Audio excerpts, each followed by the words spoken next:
안녕하세요. Today, I'm going to be sharing my testimony on when I went on to missions for Kenya. So before coming on to this mission trip, I had one goal, and that was to be a servant. But what does it mean to be a faithful servant? To me, it meant that no matter how dire a situation may be, I will not be discouraged and continue to give to others. Going into Kenya, I wanted to make sure that I would be serving, that I would have a serving heart that seeks the interest of God's kingdom, first before my own. The night before we started our first official day of ministry, I wrote to myself a declaration of the statement that I will have unwavering faith to the point where I will have no doubts and no more anxieties, and that I will still serve even when I'm tired or don't desire to. Our first day of ministry then came right around the corner. Before even entering to the school grounds, there were kids lining up outside to give us hellos and give us greetings.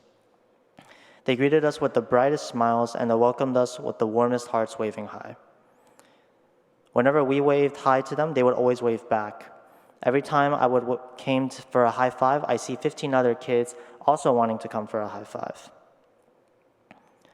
Even though these kids had such loving personalities, the thing that stood out for me the most was their love for God. On the same day, we were setting up our final preparations for some crafts, but I was curious as to where all the other students went out. So I went to look for them. And to my surprise, I heard music playing from one of the rooms. And I see all the kids dancing up and down, shouting praises. At that moment, I truly saw children of God. It was tough saying goodbye to these kids, because I spent a lot of time with them and I spent a lot of time connecting with them. Whether it was through body worship, whether it was through creating crafts or playing around with them, I felt like I was making an impact on these kids' lives. When we were saying our goodbyes, it was an emotional moment for our team, but at the moment I was feeling relatively stable.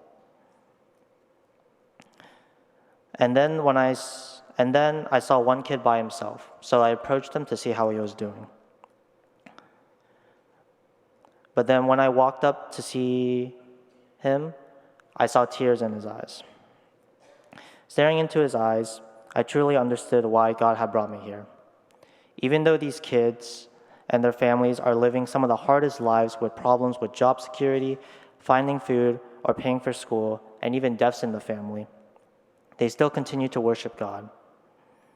At that moment, I saw them living the most beautiful and blessed lives.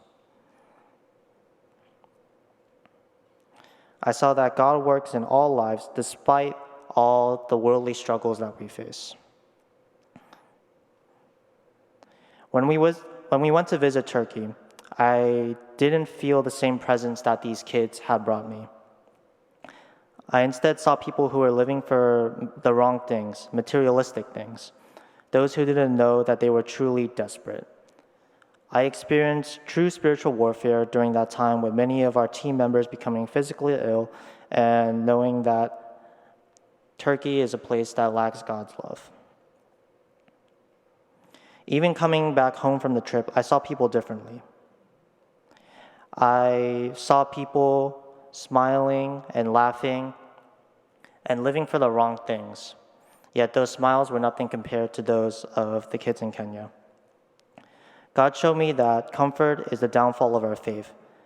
So was I able to achieve my goal as a faithful servant? Long story short, no, I wasn't. However, this mission trip was full of many ups and downs, but I believe that this mission trip was the start of that journey. And I can say today that I will continue to try and grow into a faithful servant that is befitting of His kingdom. Thank you.